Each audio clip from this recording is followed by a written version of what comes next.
வணக்கம். நான் டாக்டர் தீபா லாலன். இன்னைக்கு நம்ம என்ன டாபிக் பத்தி டிஸ்கஸ் பண்ண போறோம் அப்படின்னு கேட்டீங்கன்னா, குரு வக்ர பயிற்சி பலன்கள் தாங்க பார்க்க போறோம்.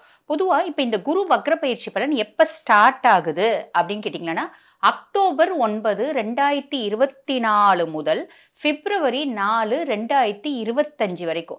இந்த குரு வக்ர பயிற்சி காலம் எவ்வளோ நாளு அப்படின்னு கேட்டீங்கன்னா, அப்ராக்சிமேட்லி அதாவது 4 மந்த்ஸ். கரெக்ட்டா சொல்லணும்னா 3 மாசம் 26 நாட்கள். இந்த குரு வக்ர பயிற்சியில என்ன நடக்க போகுது அப்படின்னா, ஃபர்ஸ்ட் குரு வக்ரோன்னா என்ன அப்படின்றது தெரிஞ்சுக்கலாம். குரு வக்ரம் அப்படின்றது வந்து பாருங்க, இப்ப குலைக்கீழா சொல்லணும் அப்படின்னா, நம்ம இப்போ ஒரு ஆள் வேலை செய்றோம் அப்படின்போது நம்ம எனர்ஜெட்டிக்கா இருப்போம், ஃப்ரீயா இருப்போம், மென்டலி ரிலாக்ஸ்டா இருப்போம், எல்லாம் இருப்போம். இப்ப ஒரு ஆள் 10 ஆள் வேலைய செய்றோம் அப்படின்போது நம்ம என்ன ஆவோம்? எக்ஸாஸ்ட் ஆயிடுவோம், ரொம்ப ஸ்ட்ரெஸ் ஆவோம். அந்த மாரி தான் வந்து பார்த்தீங்கன்னா, குரு பகவான் வக்ரகதி அடையறது அப்படின்றது. குரு பகவான் வக்ரகதி அடையிற காலகட்டத்தில வந்து பார்த்தீங்கன்னா, நட்சத்திர பாதங்கள தான் கடக்குறாரே தவிர, ராசி மண்டலத்த கடக்கறதில்ல. இந்த குரு பகவான் வக்ரகதி அடையறது அப்படின்றது வந்து பாருங்க, நெறைய பேரால உன்னிச்சு கவனிக்கக்கூடிய ஒரு விஷயமா இருக்கு. எதனால அப்படின்னா, அவர் பெயர்ச்சி ஆகும்போது பல பலன்கள குடுக்குறாரு. அதே மாரி வக்ரகதி அடையும் போது, வக்ர பெயர்ச்சி ஆகும்போதும் வந்து பார்த்தீங்கன்னா, நெறைய ராசிகளுக்கு நெறைய நற்பலன்களையும், ஒரு சில ராசிகளுக்கு கண்டிப்பா கெடுபலன்களையும் குடுக்க தான் போறாரு. ஆனா, குரு பகவான் வந்து பார்த்தீங்கன்னா, இயற்கை சுபர், பொன்னர், பிரகஸ்பதி, தேவகுரு அப்படின்றதுனால ஒரு வார்த்தை சொல்லுவாங்க பார்த்தீங்களா? கெட்டாலும் மேன்மக்கள் மேன்மக்களே அப்படின்னு. அந்த மாதிரி இந்த சுப கிரகங்கள் கெட்டு போயிட்டாலும், வக்ரகதி அடைஞ்சாலும் பெருசா பாதிப்புகள் அப்படின்றத ஏற்படுத்த மாட்டாங்க. ஆனா, கண்டிப்பா வந்து பாருங்க, நம்ம வாழ்க்கைக்கு தேவையான படிப்பினைகள கண்டிப்பா குடுத்துட்டு போயிடுவாங்க. சரி, இப்ப இந்த குரு பகவான் வக்ரகதி அடையறது எந்த எந்த காலகட்டம் அப்படின்னு சொல்லிட்டேன். இதுல என்னென்ன மாதிரி பலன்கள என்னென்ன ராசிக்கு குடுக்க போறார்? பார்க்கலாம் வாங்க. வணக்கம். நான் டாக்டர் தீபா லாலன். இன்னைக்கு நம்ம என்ன டாபிக் பத்தி டிஸ்கஸ் பண்ண போறோம் அப்படின்னு பார்த்தீங்கன்னா, வரிசையா வந்து பாருங்க, நம்ம இந்த குரு வக்ர பயிற்சி பலன்கள் தான் பார்த்துட்டு வரோம்.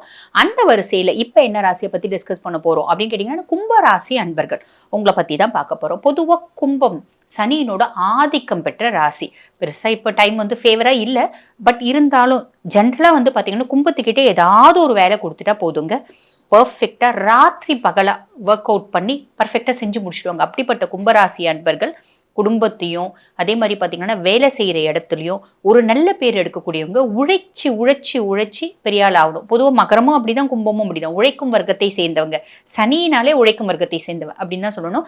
அப்படிப்பட்ட கும்பராசி அன்பர்கள், உங்களுக்கு இந்த குரு வக்ர பயிற்சி பலன் எப்படி இருக்கு அப்படின்னு பார்க்கறதுக்கு முன்னாடிங்க, நான் இப்ப சொல்ல போறது உலகத்துல இருக்க அத்துணை கும்பராசி அன்பர்களுக்குமான ஒரு பொதுவான பலன். இப்ப இத பார்த்துட்டு இருக்க நெறைய கும்பராசி அன்பர்கள், என்னோட சுய ஜாதகத்த நான் வந்து பரிசோதனை பண்ணிக்கணுங்க. அதாவது பரிசீலனை பண்ணிக்கணும். நான் வந்து பாருங்க, இப்ப வாழ்க்கையில பல முக்கியமான விஷயங்கள முடிவெடுக்கும் தருணத்துல இருக்கேன். அதனால என்னோட சுய ஜாதகத்த பரிசீலனை பண்ணிக்கணும் அப்படின்னு விருப்பப்பட்டீங்களான்னா, நான் பேசிட்டு இருக்கும்போது என்னோட வாட்ஸ்அப் நம்பர் வந்து டிஸ்பிளேல போட்டிருப்பாங்க. அந்த நம்பருக்கு ஹாய்ன்னு ஒரு மெசேஜ் பண்ணுங்க. ஸ்டாஃப் உடனே ரெஸ்பாண்ட் பண்ணி அப்பாயின்ட்மெண்ட் ஃபிக்ஸ் பண்ணி குடுப்பாங்க. வாட்ஸ்அப்ல அனுப்புங்க ஹாய் மெசேஜ. என்கிட்ட பேசிக்கலாம். சரிங்களா? சரி, இப்போ உங்களுக்கு இந்த குரு வக்ர பயிற்சி எப்படி இருக்கு? பார்க்கலாம் வாங்க. பொதுவா வந்து பார்த்தீங்கன்னா, ரொம்ப ஆறுதலான விஷயம் கும்பத்துக்கு என்ன அப்படின்னா, குரு வக்ர காலம். லார்ட் ஆஃப் 2 and 11 அதாவது தன குடும்ப வாக்குஸ்தானத்துக்கும், லாபஸ்தானத்துக்கும் அதிபன் யாரு? உங்களுக்கு அப்படின்னா குரு பகவான். ஆல்ரெடி வந்து ஜென்ம சனி வக்ரம். பட் நவம்பர் 15 அப்ப நிவர்த்தி ஆவாரு. அப்பதான் அவரோட ஆட்டம் ஸ்டார்ட் ஆகும்.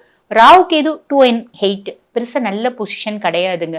சரி, கும்பத்தை பொறுத்த வரைக்கும் சனி பெயர்ச்சி 2025ல நடக்குது பார்த்தீங்களா?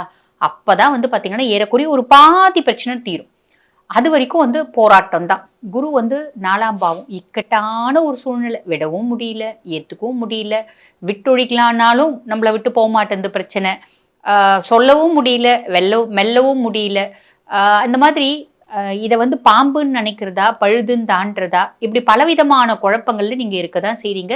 இந்த வக்ரகாலம் நம்மளுக்கு ஏதாவது ஒரு பிளஸ் குடுக்குமா அப்படின்னு ஒவ்வொரு மாதமும் நீங்க எக்ஸ்பெக்ட் பண்ணிட்டு தான் இருக்கீங்க.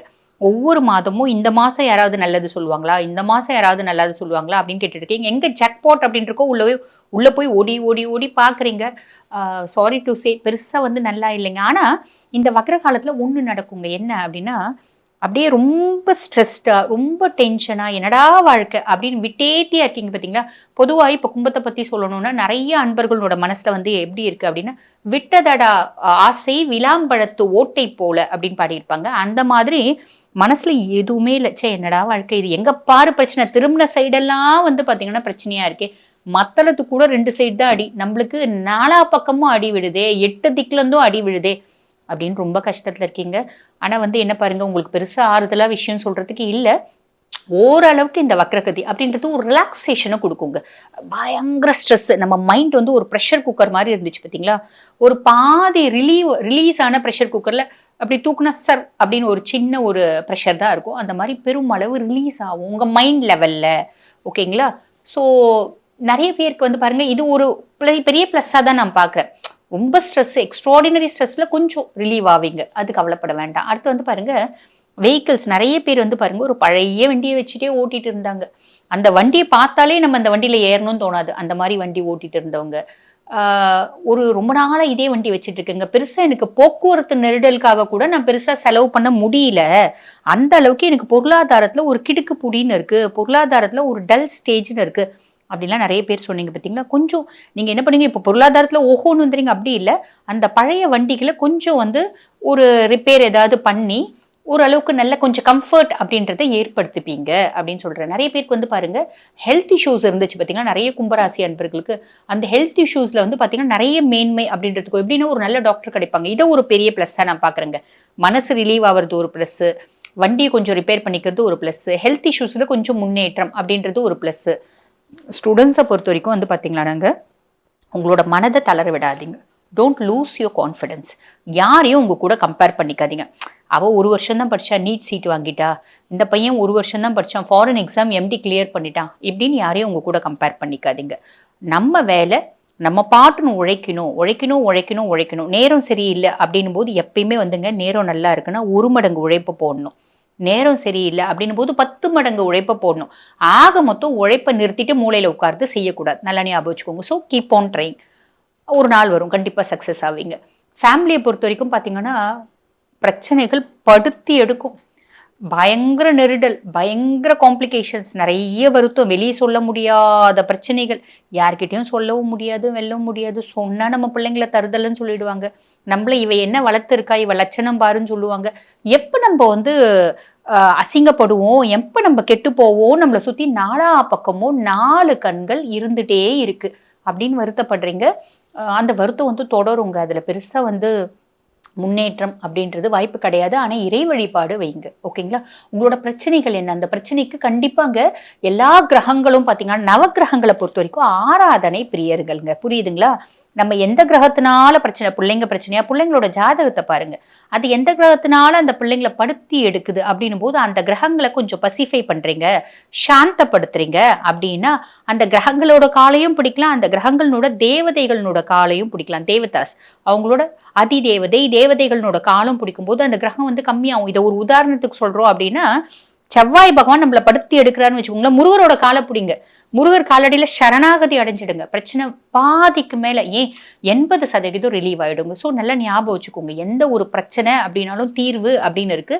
பெருசா ஆ நாளும் கோளும் வந்து உங்களுக்கு தீர்த்து வைக்கக்கூடிய நிலைமையில இல்ல. சரிங்களா? கடவுள் நினைச்சா தீர்த்து வைப்பாரு. அந்த கடவுள நீங்க கரெக்ட்டா பிளான் பண்ணி புடிச்சு கால புடிங்க. சரிங்களா?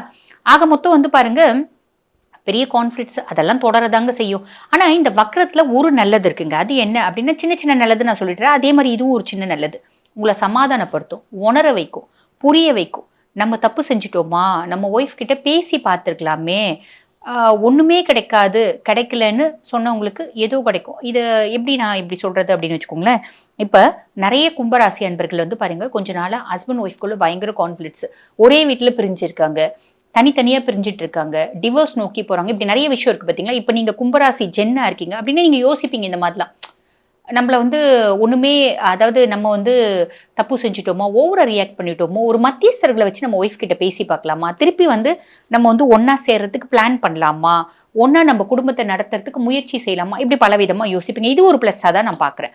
ஆக மொத்தம் பாருங்க, ஒண்ணுமே கிடைக்கல, ஒண்ணுமே நடக்கல, ஒண்ணும் இல்லப்பா, 0 அப்படின்றதுக்கு நம்மளுக்கு கொஞ்சம் கிடைச்சிருக்கு இல்லைங்களா? சின்ன சின்ன விஷயம் நான் சொன்னது. அது வந்து ஓரளவுக்கு சின்ன சின்ன பிளஸ்ஸா தான் நான் பார்க்குறேன். இத வந்து நம்ம பெருசா பொதுவா வந்து பார்த்தீங்கன்னாங்க, ஏதோ சொல்லுவாங்க பார்த்தீங்களா? நம்மளுக்கு பெருசா சாப்பிடுறதுக்கு எதுவுமே கிடைக்கல அப்டின்னா கூட, அட்லீஸ்ட் ஒரு இளநீ கிடைச்சுச்சுன்னா கூட, அது ஒரு பெரிய தேவாமிர்தமா தெரியும். அந்த மாரி தான் வந்து பாருங்க, நம்மளுக்கு எதுவுமே பெருசா நல்லது இல்ல அப்டின்னாலும், சின்ன சின்ன நல்லதுகள், சின்ன சின்ன ரிலாக்சேஷன்ஸ், சின்ன சின்ன ஒரு முயற்சிகள்ல முன்னேற்றம் அப்டின்னு வரதே ஒரு பெரிய பிளஸ் தாங்க. எப்பயுமே பெருசா ஆசைப்பட்டு ஒண்ணுமே கிடைக்கல அப்டின்றதுக்கு சின்ன சின்னது கிடைக்கிறத நெனச்சு சந்தோஷப்பட்டுக்கோங்க. இதுவாது கிடைச்சுச்சே அப்டின்னு. Something is better then nothing அப்டிம்பாங்க இல்லைங்களா? ஸோ இந்த ப்ரோவர்ப் தான் எனக்கு ஞாபகம் வருது. ஏதோ கொஞ்சம் கிடைச்சிருக்கு இல்லைங்களா? கோப்ப பண்ணுங்க. இதுவும் கடந்து போகும். நிதானமா இருங்க. அமைதியா இருங்க. ஆ எந்த பிரச்சனையோ அதுக்கான உரிய தெய்வத்தினோட கால பிடிங்க. இதுவும் கடந்து போகும். வாழ்த்துக்கள்.